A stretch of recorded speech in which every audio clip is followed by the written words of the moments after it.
Celebrating Black History tonight with the lineage dating back 200 years in the city of New Orleans. The Glapion family certainly has a rich history paired with a strong sense of pride and of purpose. This family represents everything it means to be a New Orleanian. That's right. In this special Black History Month report, WDSU's Casey Ferran shares the inspiring story of a family leading the way for future generations. So then there's another shot over here of your dad. Yeah. This is, you say, the Glapion family has a lineage they've traced back to the 1800s. We're direct descendants of Marie Laveau de Glapion, the famed voodoo queen who captures imaginations. So you got to be careful with us. We could put a spell on you. It's a deeply rooted history in New Orleans. And, you know, to some extent, we're proud of it. I mean, we are New Orleanians to the core. Although Laveau's life story is filled with mystery, more recent descendants have made a memorable mark on the city. so we're like in the Glapion Museum. All of these, you know, these amazing memories. I mean, tell us about some of the ones we have here. This is probably, although it's not framed, this was Pop right here for sure. I mean, this is the educator, this is the school teacher guy, this is the administrator. This is really what he loved to do prior to being a councilman. Roy E. Glapion Jr. was a career educator and coach within the New Orleans public school system who encouraged students to seek knowledge and instilled a strong moral code. He always was a teacher, and so first and foremost, a teacher and a coach. So once he'd accept where you were, he would be constantly kind of egging you on to do a little bit more, do a little bit better. My dad was a guy who believed in giving back to the community.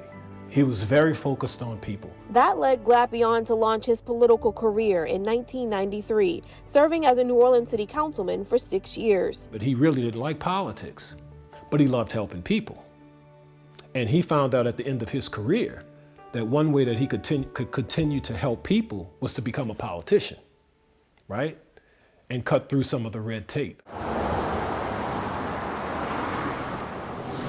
Roy Glapion was also known to many as Mr. Zulu, instrumental in addressing the club's challenges in the 1970s. And I remember as a young kid, before he joined the organization, looking down at me and saying, you know, hey, we've got to do something about this. This is the only black parade and I want to get involved. And I think the rest is pretty much history.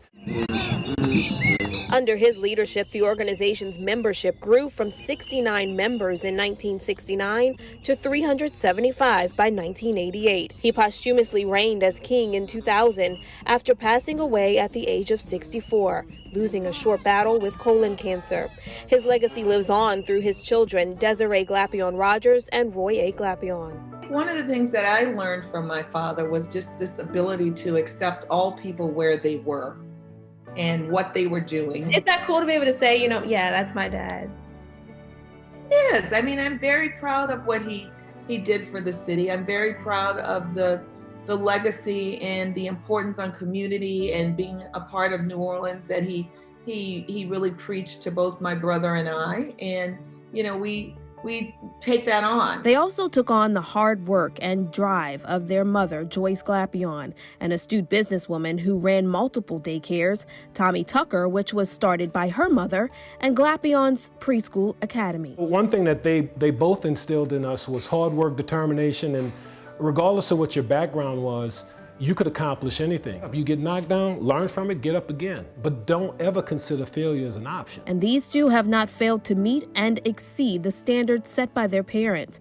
Desiree having worked in government, serving in the administrations of a mayor of Chicago, a governor of Illinois, and former President Barack Obama. Now this entrepreneur owns 2 cosmetic companies, Black Opal and Fashion Fair Cosmetics. I am dedicated to African Americans, and at this stage in my life, I think it's so important that we maintain iconic brands that have supported us for so long, and that we raise them up and that we continue to invest in those brands, because economic parity is really what's going to be important to get us us being African Americans to that next level. As for her younger brother, Roy, he's built a career as a civil engineer and is the vice president of the Beta Group, a construction geotechnical testing lab. Like his father, he has a passion for community service, dedicating time to various nonprofits, and has served on the board of the New Orleans Regional Black Chamber of Commerce and as chairman of the UNCF LA Leadership Council and Nordsea. My mom would say this all the time,